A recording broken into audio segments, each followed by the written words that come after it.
Good evening and welcome to this week's episode of Paranormal Lens. I'm Jamie Widener. I'll be your host tonight along with my colleague Chad Thomas, our co-host. How are you tonight, Thomas, Jamie? what's shaking? We had a bunch of snow today. I noticed that. Did you go sideways anywhere as I did? No, because I stayed home today. I ended up staying home today. We're not busy at work and kids head off school. So I'm like, I'm going to wait after the 2-hour delay, drop Emmy off at school, then go to work. And then it got canceled. And I'm like, there's not much going on. Do I need to come up? Did a couple things from here and then just called it a day. I'm apparently am considered essential because I had to go in, but everyone else here also had the sleep in snow day. Zoe was particularly happy as I woke her up at 6:30 saying, "Hey, you got a 2-hour delay," and I came back about 20 minutes later and said, "Oh, never mind, psych." You don't have school today. Yeah, that's always those days, you know. Well, because you didn't, but I miss those days. Yep. So, well, and it's interesting because the school district that my kids are in has decided not to do virtual learning days. I know. That's awesome. I think it's great, and I really appreciate it. Didn't mean to throw that up there. All over. See, it's like I was driving to work. I'm sliding all over the place. So anyway, so yeah, it was good for them to have the day off, and yeah, I agree. I mean, I appreciate virtual learning. It gets them done on time, and I went to a school district that did not have buses. So a very small district here in Columbia, PA. So the district is the borough of 10,000-ish people. So the school district never had probably more than 2,000 kids in it, and therefore buses weren't practical. And it was a very walkable community. Sidewalks everywhere, but except the school is on top of a very large mile-long hill, and a rather steep one near the top. So, if you didn't have a ride, you were walking, and in days like this, you were taking 2 steps forward and 1 back on the slide, and then 2 more and 1. You get there eventually, but we very rarely miss snow days, because of that, not having the bus and the liability. So come June, when we were pretty much, if not on time for scheduled day out of school, all the other districts were still 2, 3, sometimes 4, 5 days more because of all the time they took. So, at least the virtual days keep that from happening still. But I still think you need a snow day. I would think of it like, do you remember the movie Bull Durham? It needed a rain day, a rain out. So they go turn the sprinklers on and soak the place. So it's kind of like that. You just need a day off once in a while. Yep. For the kids today. Hopefully everybody else was safe and wherever they were at today too, and got to come, hunker down a little bit and get a blanket and a good movie or two, and relax. Did you catch the Super Bowl? No, you didn't. No, I didn't. I caught a few minutes here and there. I'm gonna be honest with you. I watched Hometown on Discovery or whatever it's on. There's a couple interesting episodes, and I haven't seen it in a while, so I thought, you know what? Look, I don't care who wins. I guess if I had to pick a side, it's Jason Kelsey's girlfriend's brother team thing, whatever. I don't know. So as an Eagles fan, I didn't have a vested interest in this, although I don't mind seeing the 49ers lose.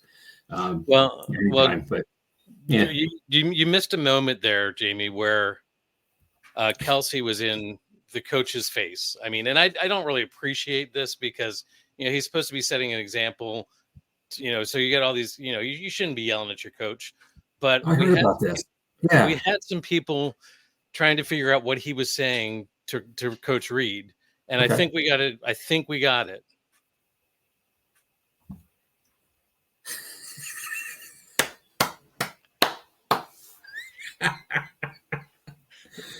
What do you think? I'll tell you, I'm willing to take the pledge on that one. I see what you did there. Dave would be proud. Would be proud. This actually, and this tell the truth. We pulled this off in about 2 minutes before the episode. We did. But it is something that makes me think of our good friend David Dermidi every time orbs come up.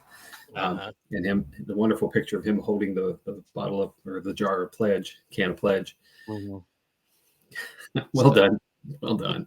Well, We may have to put that on some other social media here in the very near future. So, yep. So, all right. so anyway, but we weren't here to talk about Super Bowl. We weren't here to talk about snow days. We are here to talk about something that I hope you researched, because I know I didn't. Oh, it's my turn. Oh, I hope shit. so. Yeah. Oh, there's my name on it. All right. I guess I have to do it then. Yep. I got it. So tonight we're going to talk about something that's kind of cool and rather fun, I think, because of what it's become. But we're going to talk about Champ, which is an AKA for Champy, which is the water cryptid of Lake Champlain. And I found this one really interesting because if you go back in time with me for a moment, about 41 episodes ago, it seems like such a long time. I know. A really long time. Our first episode was on Ogopogo, which is a water cryptid in Lake Okanaga in British Columbia. Mm-hmm. And I brought up a question to Dave, who was our host for that episode, and I asked him if he felt that there was some, potential at least for a climate zone, because if you kind of look at take the globe and spin it, you come across the U.S. and you're not far off from where Lake Champlain rests in the north, in the New England states. And then you kind of spin the globe a little harder and you scroll across the ocean and you're coming across the UK, and there you have Scotland and you have, Loch Ness. So we'll talk about that a little bit too. But, the idea piqued me there. And I've been to Lake Champlain several times. And, I know of Champ and at least some of the lore of it. Haven't seen him myself, him or her, whichever way. Okay. But it's a thing. And it's a pretty cool thing up there because they kind of embraced it. So we'll talk about a lot of that stuff. So let's get into it, though. So Champ is believed to be a water cryptid inhabiting Lake Champlain. Champlain, Champ, not the most original name, but to be honest, neither was Nessie. You have Loch Ness. So, we go with what we got. I'm sure if either of these were to name themselves, they'd have cool names like Sven, something like that. I don't know. Uh-huh. So a little deeper to that, both the Abenaki and Iroquois tribes that are indigenous to the area have a legend of a large water creature inhabiting the lake that looks like a large horned serpent or giant snake. So this goes way back in time. And the first sighting to be reported in print was on July 23rd of 1819 in what's called the Plattsburgh Republican newspaper. So this goes back. It's not new. It's not something where it's just been something that's kind of come with technology, having us having cameras or video and so forth. This goes way back in pre-Columbian exploration of North America, back through the Native American tribes and the first peoples. So it's pretty cool. Let's talk about the lake first. So let's set the stage for it. And we're going to go through some quick slides here of what the lake looks like. It's huge, first of all. Lake Champlain is a natural freshwater lake between New York State, Vermont State, and its northern border touches Quebec in Canada. The lake is 120 miles long, and at its widest part is 12 miles across. The average depth is 64 feet, but it's around 400 feet at its deepest points. There are over 300 species of birds that live on, near, or depend on the lake for food or shelter. There are 90 species of fish that also live in the lake. Let's slow down here. Let's slow roll a little bit and come back. The lake is the home to the oldest known fossil reef in the world that is between 450 to 480 million years old. So that is pretty cool too, because that's cool stuff. Wow. Historically, the lake was the territorial boundary between the Mohawk and Abenaki tribes and was known as the Lake in Between. The lake is named for Samuel de Champlain, a French explorer who discovered it in July of 1609. So he was the first documented European to come to the area and note that this lake existed. There's a placard for him. The lake had significant strategic importance in the early U.S. Navy victories during the Revolutionary War and later in the War of 1812. Additionally, several forts built along the lake were key in preventing the French and British intrusions during those conflicts. On the western shore is Fort Ticonderoga, which was a critical piece of the American Revolutionary War. We lost the fort to the British, and then we retook it and took their cannons. which were critical for the siege of New York and also coming through and retaking Philadelphia. So, and the Green Mountain Boys in Vermont were a very famous group of fighters that came, also guys from the White Mountains up in that area as well, in New Hampshire. So the whole area is full of history. Mm-hmm. So speaking of history, here's something kind of cool. From March 6th to March 24th of 1998, year history, Lake Champlain was officially the sixth Great Lake when President Clinton signed Senate Bill 927 to law authorizing this recognition. The law was met with significant backlash and quickly rescinded. I'm assuming because folks couldn't remember the acronym CHOMS versus HOMES. Right? Huron, Ontario, Michigan, Erie, Superior, throw Champlain on top of it. It doesn't make any sense. There's already things written about it. I don't know. And lastly, Champlain is similar in depth and water temperature to Loch Ness. Both are long, deep, narrow, and cold. So hence my comment earlier about climate zone and habitation. Okay. So there's something in the water, right? And this is where there is a time, beyond count of experiences. And unfortunately, most of the first peoples and Native American documentation is lost because it was oral history. There are stories, but none of it's written down or documented out. Right. So it's a lot harder to go back really far as it is with things that we as, colonizers started documenting, because we documented everything. So the Abenaki warned early French explorers about disturbing the waters of the lake so as not to upset the monstrous horned serpent that lived there. So right away, don't go in the water. They called the creature Gita Tos Kok, or Great Snake. The Abenaki legend says that Champ was created by a giant named Ad Zi Hozo, so it could patrol the waterways and report back to him, and also to protect the lake, because it was a sacred place for them. Samuel de Champlain himself is believed to be the first European to see the creature when he came to the area in 1609, when he was near the entrance to the St. Lawrence River. Since this is an unconfirmed rumor, Chad, this may be America's first fish story. Once caught a fish this big. I once saw a snake this big. Champlain also later wrote of seeing fish at least 10 feet in length with sharp, dangerous teeth in the lake. So, yeah. Hey, Jamie. No. Late. He wants you to start. Snooze, you lose, dude. You snooze, you lose. We're not that far along, sir. We'll be fine. We do have to show you something at the end again, though. We started with. In 1819, as I mentioned, the Plattsburgh Republican reported a sighting by a fellow known as Captain Crumb, not Captain Crunch, that's his cousin, who claimed to have seen a black monster in the waters near Bulwaga Bay that he believed to be 187 feet long. Next slide. Had the head of a horse that protruded up to 15 feet out of the water. It had 3 teeth. It had eyes the color of a peeled onion, a white star on its forehead, and a belt of red around its neck. Those are some very specific things. I'll say that over again. Yeah. 187 feet long. Okay, that's a guess. I get that. It had the head of a horse that protruded 15 feet out of the water. Okay. Get a little more specific. 3 teeth. That's the one that gets me. How was he? Yeah. Counting teeth, yeah. Eyes the color of a peeled onion. Okay, I get that. Maybe white eyes. You can't really tell. The white star on its forehead and the red belt around its neck kind of made me go, So, all right. I trust the guy. Captain Crumb. He's got a title. It's okay. Go forward a little bit in time. So, 1873. One of the busiest years of reported sightings to date. In the spring, a railroad crew saw an enormous serpent with bright silvery scales that glistened in the sun.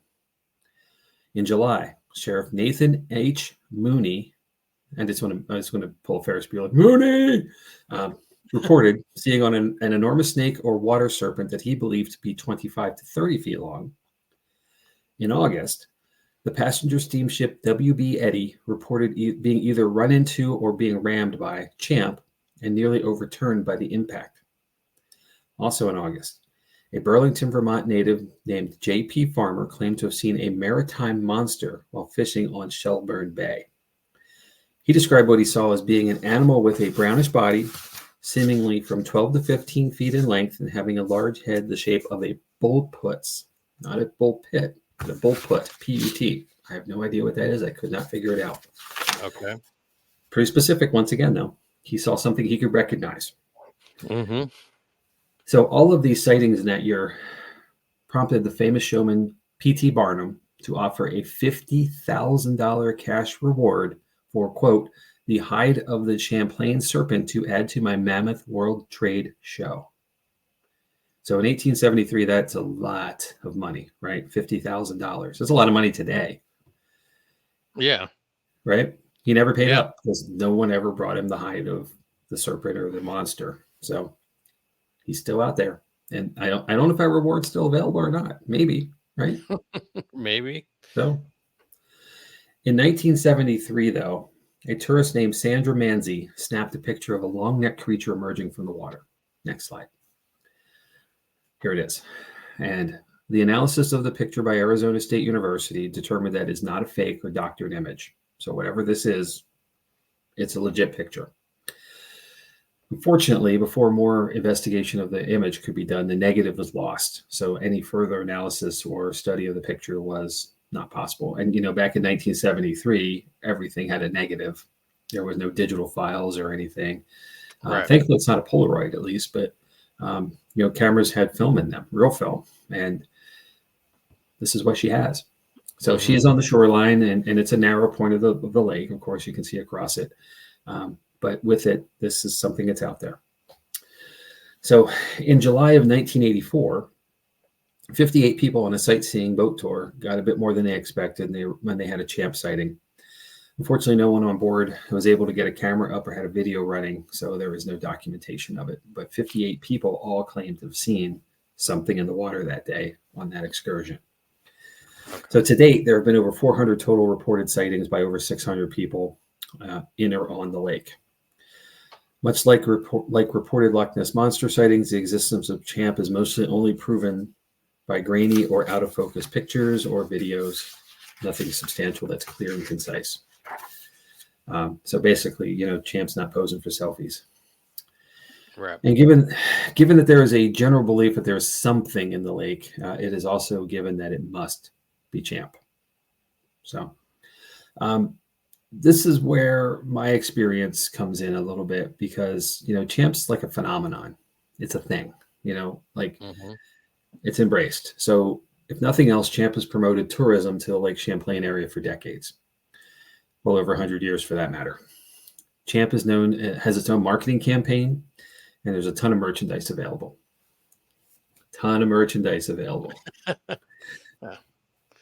There are champ burgers on nearly every restaurant menu. Usually it's just a fish sandwich, but I would ask to be sure. The Vermont Lake Monsters minor league baseball team have champ as their mascot. And, with all those sightings, they claim that thousands of people see champ at every home game because he's there. There is a Champ Day, and it's the Lake Champlain Monster Festival. Next slide. This annual event is hosted by the Moriah, New York Chamber of Commerce, so it's on the Western Shore. And this year, the event will be held on Saturday, August 3rd at Beach Road in Port Henry, New York. So plan your trip now, book your stay. Are we doing a road trip, Jamie? I think we could do this. Why not? Right? Mm-hmm. So it's a day full of fun stuff. It's a family-friendly event, activities to do, and lots of boat tours and stuff to get you out on the lake. Plenty of chances to spend your money and enjoy the day. There are many, many books written about champ, and it has been the focus of several TV shows too.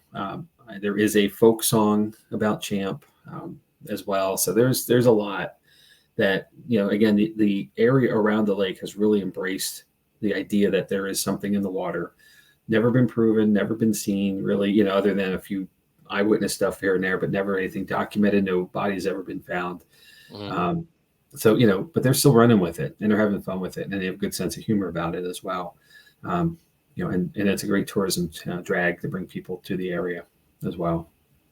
So it's a lot of stuff, right? So what could this be?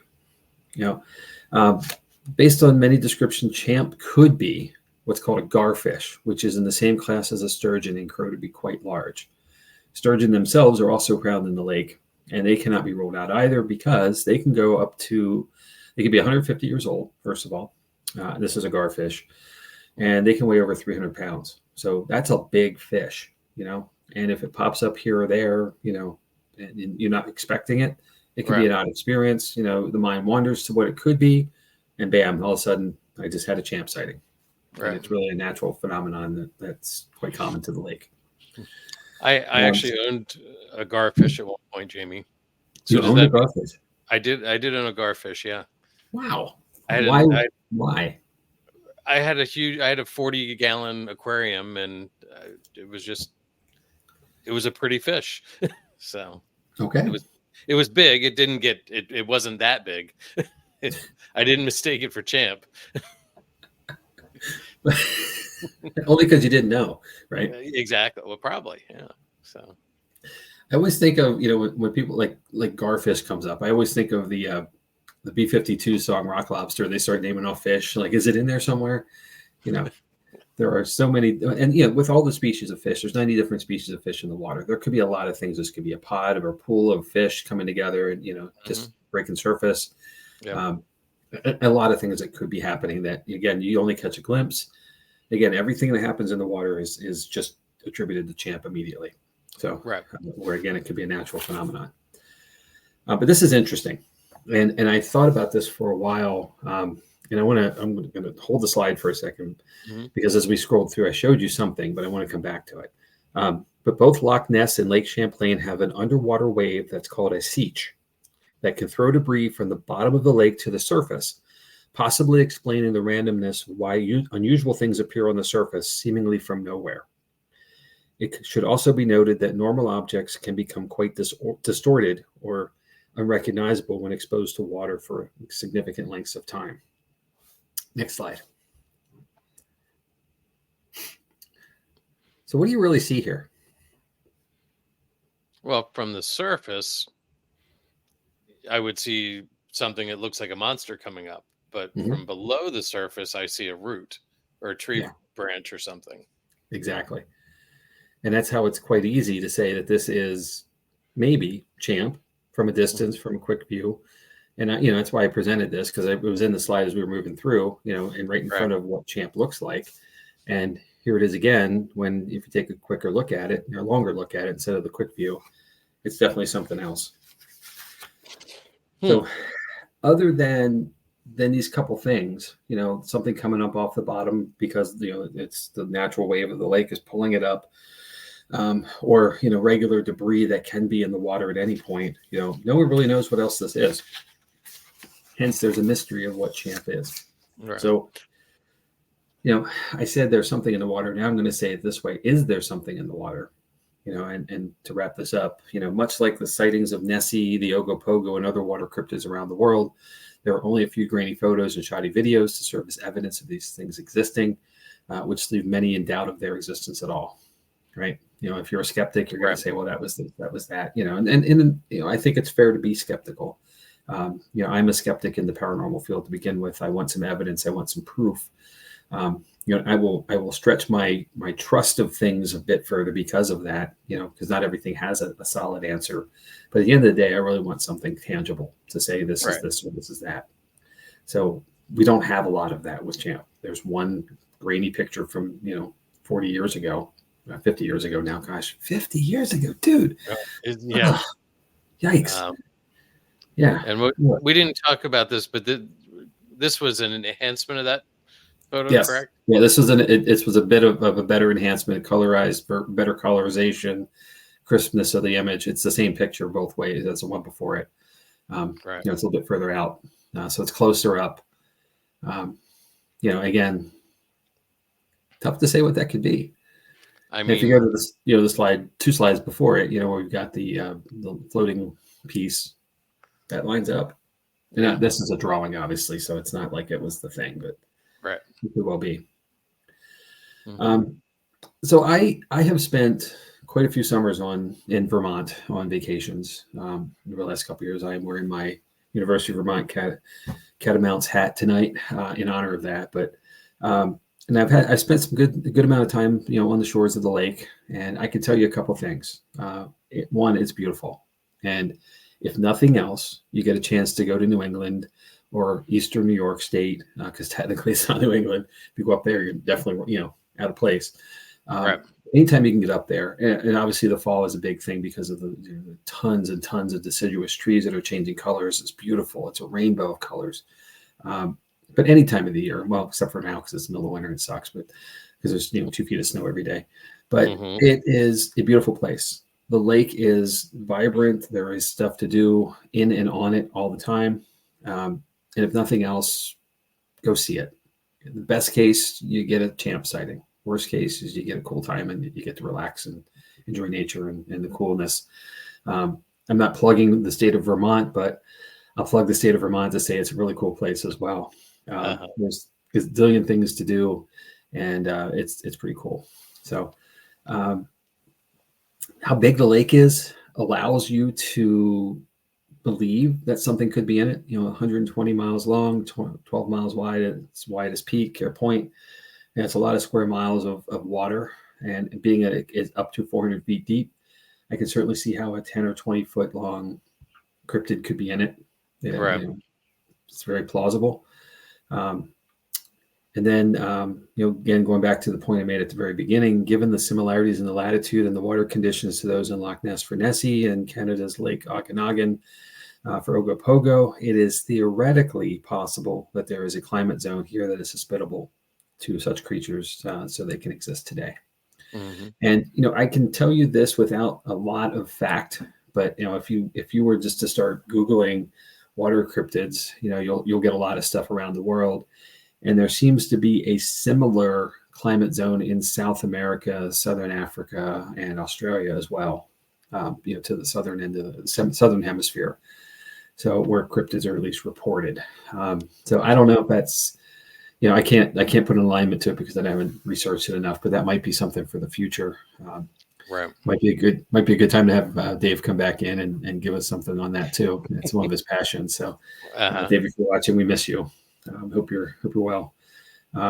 It's just one of those things where there's not enough, but there seems to be some information available that can start to kind of piece that together if we want to plot some maps out and stuff. But if anybody's got some time and some ambition to do that, we'd love to see it.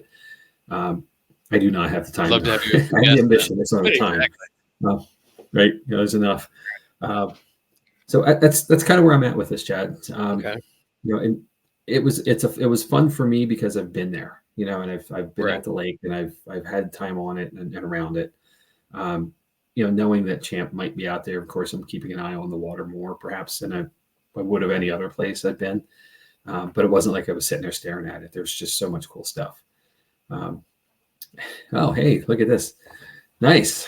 I think I will continue to be jealous for a whole year. Well, and I think, if they're going in spring of 2025, maybe we should they should do a live show from Loch Ness. Bam. It's true. Good teammates would do that. Hint, hint. So, what do you think, Chad? I mean, I went through this a little quicker maybe than I wanted to. I cannot slow my pace apparently. Save my life. So go back to this wave that brings things up from the bottom of not the ocean, the bottom of the lake. Right. So what is that like?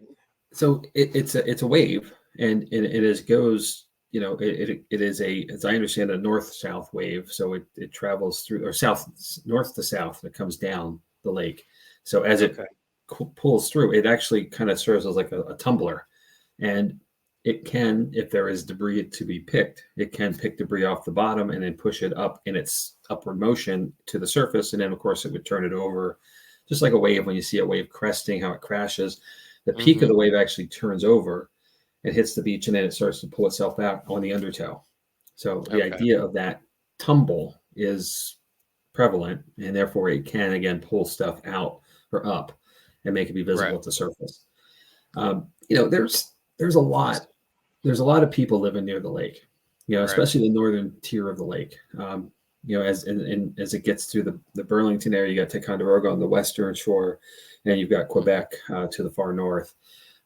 There's a lot of people within a certain area, and there have been a lot of people there for a very long time. So, unfortunately, folks tend to dump stuff in the water, or you've got unnecessary, like trees come down and stuff. They go Trees into the fall water. down. Yeah. Yeah. But bear with me for a second here. Could it not be that you've got a bottom dwelling creature that we don't see very often because it's a bottom dwelling that gets caught in this wave, and the creature is forced up to the surface, just like something else that could be down there. I'm just throwing a theory out there. Is it a possibility? So it doesn't happen often enough that we see it every day or every couple days or anything like that. And obviously, not everybody's everywhere on the lake at once, so it can happen more than we know. And the creatures wouldn't be always where the wave is. Like it's about timing again. It's everything has to happen at the right time. Sure. So, and anyway, just throwing something out. If there's a parallel here between Champlain and Loch Ness, they have the same concept of a wave. The same premise would apply there as well, which is also could explain why Nessie isn't as, it's a random sighting on occasion, right? Right. And there are a lot of people watching that lake, on a regular basis. There's this whole scientific study about it, that there are cameras on at least strategic points of the lake where there's been sighted activity before. So, that idea is that if, again, a free roaming entity, animal, whatever this thing is moving all over the place as it wishes, it may not be anywhere near a camera if it gets caught in a tow, and or if it's just coming up for whatever air it needs or whatever it does, just to check out what's going on. I totally get that, and that's what lets this be possible, right? The idea that these are big spaces. I asked, if you recall that first episode, I asked Dave if there was an access for Ogopogo to get out of Lake Okanagan, and there is. There's a river system, an inlet outlet. It's got and Lake Champlain is the same to the north. The connection is up to the St. Lawrence Seaway. The St. Lawrence River connects to the St. Lawrence Seaway, which connects to the ocean and also down to the Great Lakes. Going south, there has been channels cut to allow for boats and such to pass, so you can go into lower or upper New York State and down to the Hudson through that network. So depending on the size of this thing, obviously it may not even be in a lake at all. It could be passing out to other areas. I don't see it going to the ocean, the same as I don't see Nessie going to the ocean in Ogopogo, because it's living in a freshwater lake. I think that might be, to me at least, that doesn't seem plausible or practical. But there is enough other natural areas that are freshwater for these kind of creatures to go to, especially if there's passways. Right. And if we've dredged, these rivers out so that we can have ships pass through. And if you go back to the War of 1812 image, there were a lot of big ships on this lake. They came from somewhere. They weren't built here, so they got in through the rivers as well. Right. So it's entirely possible to me that, at least to me, that this could be something where there's just passages, and we're not looking for Champ out on the St. Lawrence Seaway, or down on the Hudson, and the Hudson's so muddy you can't see anything anyway. But here we at least have a clearish freshwater area. Mm-hmm. And out maybe there's a tunnel, right? Maybe there's a portal of some sort. I mean, we've got portals other places. We've thought of portals other places. So. That's true. We talk about portals like every week, don't we? In some way or another. Portals and orbs. Portals and orbs. That sounds like the next song from Prestige Worldwide. So I think it's interesting that we have so much folklore around this one. There's songs about this one. There were songs about Ogopogo. Yep. I mean, there's festivals around Ogopogo. It just gives the community something to grab onto and celebrate, which is whether or not it's actually there or not, it's gonna live in spirit because of what what it brings to the communities. So, Yeah. which, Well, I think that's a something whole else nother here too. episode, the creating spirit thing. That's a whole nother episode. Well, right.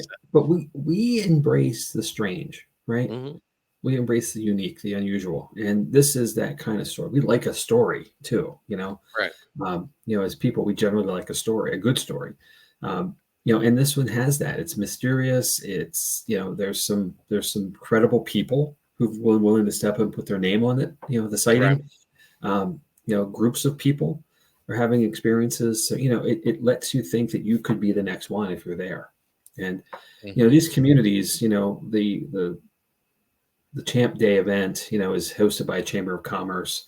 The marketing piece around Champ is hosted, sponsored by Chamber of Commerce. So, they realize that they have a draw to get people to come because we like stories. We like the excitement of this, and the allure is pretty strong. That's why we're talking about it, right? Right. I found it very interesting. And it's practically possible. So Right. why not? Yep. Yep. Well, there you go. And me too. That's a great point. And I said this a minute ago, but I want evidence. I like to see something that's tangible that I can taste. I want a corpse of this thing, or I want a today picture, with a digital camera, or today video with something that's, clearer, more concise. I no knock against the 1973 picture.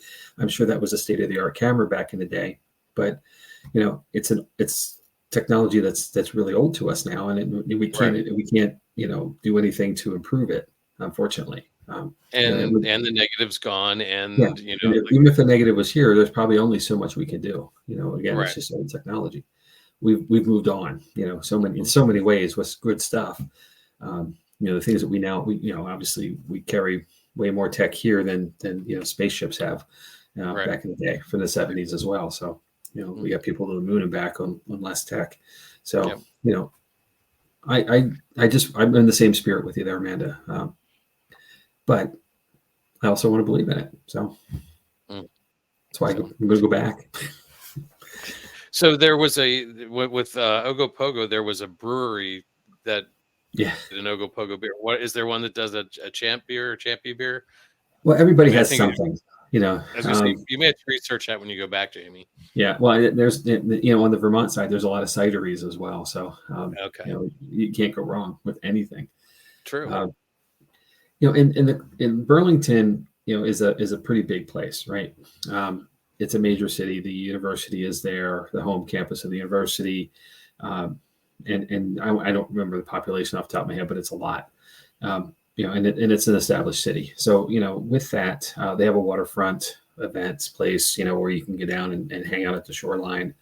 There's a very large, I want to say it's a yacht club, but that's not the right way to say it. Marina, with a lot of big boats and small boats and stuff. So, it's the hub. And in that, like even the Vermont Lake Monsters baseball team, it's a affiliate of the Oakland A's, which are about to be the Las Vegas A's, I guess. And it was before that until the season was the affiliate of the Washington Nationals. Boo, boo. As a Phillies fan, I could do that, but I have to do that. But it's drawing a lot of stuff there, and with all that good stuff happening, there's still like a couple parks along the shoreline where you can pop in and have nature trails and get down to the water that way and have like a beach to sit at. It's just really it's a unique thing. So drawing in something like the Champ burger on the menus, there's all that stuff. So naming something after Champ is kind of common, actually. You'd be kind of disappointed when they don't have something on the menu. Right. So, Amanda, I'm not sure if you were here when Jamie said it, though, but the lake is up to 400, I forget what you said exactly. 400 feet deep, yeah, at some places. Yeah. So. Yeah, and the natural wildlife that's in the lake, the fish species that are in the lake, like the sturgeons and the garfish, are ones that will eat just about everything. So, in a big space that the lake really is too. So, if something, and maybe it hasn't died yet, I mean, that's plausible, I Right. guess, but it'd have to be pretty tired by now. But it's one of those things where the sheer size of this lake being 120 miles long and up to 12 miles wide, that's a lot of square miles. And if something were to wash out, there's a lot of islands on the lake as well, especially in the southern tier of it. So if something were to wash up, it doesn't always wash up where everybody's at. So, Right. or it washes up in small pieces, not small scales, maybe even, I guess, because it might have scales, but it might not come up as a full carcass. It might just come up in a couple bones here and there, which people don't recognize. And it only had 3 teeth, so only had 3 teeth. Yeah. I'm trying to figure out how like that. Yeah. I don't know. Wait, stay this way. Oh man, man has a vivid image of what he saw that day. Yep, exactly. So yeah. Well, I guess I should have asked this, but where are you here? Paranormal, not paranormal, cryptid, not cryptid. Skeptical, I don't know. It'd be great to see. I don't know that it's there. I'm the same as you. I want to see it. I want to smell it. I want, give me some proof. Give me a skeleton. Give me something to see. But is it a cool story? I think it's a cool story. It goes way back. It goes to the First Nations. So why would they be making things up? Right. But again, that was all oral stories, and maybe it's hard to say. I think it's a cool story. I'm glad that we have it to celebrate, and to keep looking for. So the answers are out there, Jamie. The truth is out there, right? The truth is out there. All right. Well, that's my story. I'm going to stick to it. Okay. Appreciate the indulgence. So let me do this one. It was fun. And I really mean it. If you ever get a chance, in Vermont, I'm going to say one more plug about Vermont. Vermont has the Wilson Castle, which is a prime paranormal opportunity. And it's a rentable space that is open to the public once again. It was kind of shuttered for a little while as they were getting through USA Haunts or Haunting USA, whatever that kind of now defunct organization that wasn't doing very well by them. So they figured out how to do their own events again, and they're up and running. So it's well worth the trip to Vermont just for that, but also spend some time along the lake and get to hang out and do some cool stuff. Lots of great hiking spots as well. There's mountains everywhere. So get out and enjoy everything about it. Yeah. I don't think that I've been to Vermont yet. So yeah, I should put that on my list, huh? It's on the list. Well, Wilson Castle, so yeah, I'm in for that. So cool. All right. Okay.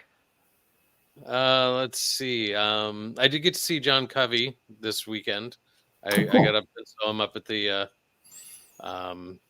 event that he was doing. I ran into Stacy Lee, who was on as well. Saw her, so that was fun. It was nice touching base with him in person. Last week was a lot of fun. I really enjoyed it, and obviously we went forever long, and longer after we were off as well. He's a nice guy. He's going to look at his schedule and figure out when he can make time to get back on and continue the conversation. So he was like, Chad, how does Jamie feel about the metaphysical? And I'm like, what? Like, Jamie likes proof. Yes, he does. But it's one of those, I keep saying this, like I'm a skeptic, but I also want to believe. So there's always that tear somewhere, and it's not 50-50, it's not equal parts, but it moves. And, the more I think that we start to break down some of the misconceptions of what people who are mediums or psychics or whatever the phrase that you wish to call yourself, if you have this gift, there are so many Hollywoodism stereotypes that are just bad, and they are not true. and we're talking about real people, right? People, humans Right. with feelings, emotions, and stuff like that, who probably didn't ask to have the skill and talent, gift, and have to deal with it every day, and it's not a on-demand thing. Right. For them, they are challenged. And I know Heather, I know the Lynches are here. Heather, I think can attest to this. I know I had a conversation with her about it. Like it's challenging, and Bert as well. With their gift. So, I don't envy an individual, but I really appreciate them and the insights and the hopefully the peace and calm that they can bring to people who have the need for it when the time comes to it. Was really amazing. So it's cool. Ron joined us. I want to Hey. give Ron I know a that shout guy. out too. Hey, Ron. They've been, well, he and his partner Tony have been working on Staticom. Yep. They have Tony, and sorry, Ron, if I get this wrong, but I think Tony did a complete rebuild of the way Staticom works and has cleaned it up, and the clarity is amazing. I heard a couple of things the last couple of days. Check out their pages. They are releasing stuff, and the clarity is so much clearer than what it used to be. Awesome. So, Ron, keep up the good work. You and Tony are doing amazing stuff. Yep. And with that, we can segue to what's coming up. Not that one. We are doing Hauntings of the White House next week. Wendigo, or Wendigo. You got it right. I'm so proud of you. Wendigo, however you want to say it, is coming up on the 27th. And then March 5th, Tony and Cherie Rathman are going to come on, and we're going to talk about Phelps Dodge Mining Hospital, which has some amazing, I saw the clips again last night on a show. It has amazing stuff there. And we'll touch base on Staticom, what they're calling Staticom 2 now, I think. And then March 12th is Fort Mifflin. Mifflin. Now I'm going to mess that word up. Can't say that either. So I'm just so excited. Right. Yeah. Ron, keep up the good work. He was on a show today with a I forget who it was, but it was a PhD talking about, they had a PhD talking about the paranormal and where things are going. And I caught the end of the show. I'm going to have to go back and watch the whole thing now. But so anyway, I'm just so excited about all this stuff. So hold on, I got to share this. So Bert, you realize that it's like an hour and a half from us, right? Road trip. If we're going to road trip to Vermont, we can definitely get over to Philly. Mm-hmm. So let's look at this for an option this summer. We can do it. Definitely. Okay, that's the stuff. Right, we have talk about our stuff. The brewery is sold out, and we keep saying that for the 24th. So book your tickets for further down the road because they're going to sell out too. We're doing limited investigations this year. We're down to 1 month most months. So get your tickets early. Red Mill is coming up May 11th. I know you're excited to get there, Jamie. Finally. Our friends Ron and Lourdes will be there. Daryl will be there. Daryl was actually just on a show right before ours with Crossroads, John Covey, and I'm drawing a blank on her name. I feel bad. But Crossroads he was just on that, so it was interesting to hear what he's got to say. He was talking a little bit about his book. Did you ever get a chance to read the book, Jamie? Yes, I did. I read your book. That's right, and you gave it back. So I did give it back. I promise. So yeah, really good story. A neat one too. If you haven't had a chance, get out and get it. So yeah, that's what's coming up. Anything else you want to go over? Do you want to go back to that starting slide, Jamie? Is that? Well, I just want to say something. We're first and foremost paranormal investigators. We're on the team called Jotnick's Paranormal, and we have not been in an investigation because of the holidays and last month with a weather issue. with the extraordinary cold that we had, it was a bad time to be out. So I don't think we haven't investigated since like December, like mid-December. So as a team, no, you're correct. As a team, yeah. So I'm so looking forward to the 24th, just to get back to it. And this is one of those if you know moments. But those who've been out in the field, whether you do it yourself, you do it with a team. It's always more fun with other people because it's the camaraderie of it. But even if you're investigating by yourself, just the exhilaration of getting to a place, getting to know about it, getting the experience of being in it, and the feel of a location. That is just so. You can't get that elsewhere. But you have to do it. And we could sit here and tell people what it's like all night long, and until you really do. No two people have the same experience, and even in the same room of a place. So it's just I'm so looking forward to getting back, and I'm going to stop rambling. Sorry. I'm done. No. So yeah, a couple of weeks and we'll be together as a team. Let's keep our fingers crossed for weather and all that stuff. Well, yeah. So we didn't expect to have 6 inches of snow today either. Last night into this morning. So the spring cannot come fast enough. All right. So we'll go back to this, Jamie, because I know you mentioned it earlier. So I want to say this to everybody. I've said this before. Chad is the glue that holds all of this stuff together. And if it looks pretty on the screen, and if any of us, if our names are spelled right or anything, it's Chad. And I am literally They're just spelled wrong. It's me too. Well, it's true. That's true. Okay, fair, but it's not. I'm a babbling idiot. That's my role here. Chad makes this stuff look good, and I came in about 10 minutes before the episode into this space, and I said to him, first thing I said, dude, I've been looking at these memes all day long of Travis Kelce yelling at Andy Reid, and I think we need to do one of these, but I don't know how. And he said, okay. And this is why we were probably 8 seconds late starting, because spell check to get the wording right. But I said, I had the image, at least I had the image saved. And he did it in like 4 minutes after we talked about other stuff for a little while. So, Chad, thank you. It's pretty funny. It's what I was expecting it to be, and that's awesome. So, you're the man. Well, thank you. Here's our socials. Reach out and follow us. Thank you so much for watching us tonight. Or if you're watching the stream in the future, appreciate that. Last week, Jamie, we had somebody comment who said 9 o'clock was too late for him, but by like 7 o'clock the next morning, they had already watched the hour-and-a-half show with John, and it was like amazing. So we really appreciate everybody who comes out and watches what we do.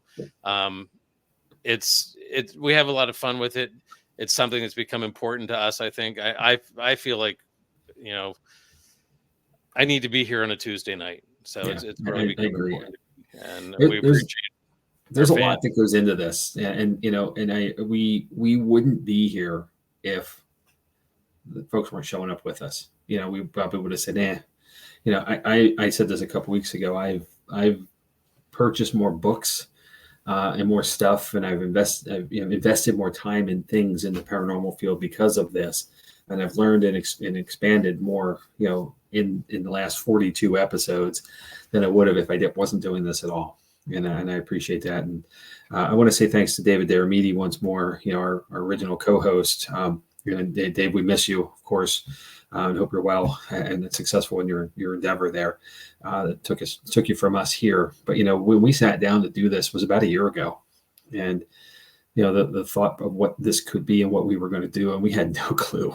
No freaking clue what we were going to do or how to do it, for that matter. And again, I think there's a lot of credit to Chad, for driving all the tech stuff and the background things that nobody gets credit for ever. But it makes it look good. And, and Dave's driving ideas and they just let me babble, and that's what I've been doing ever since. So, it's amazing how far we've come, but I do look forward to this every week as well. And even though there's a task associated to getting an episode together, it's still pretty fun. Yeah. You're going on vacation in April, Jamie, and I don't know what's going to happen. Like I can't sit here and talk to myself for an hour. So I'll say it here now. We are accepting applications for a guest host for that night. How's that?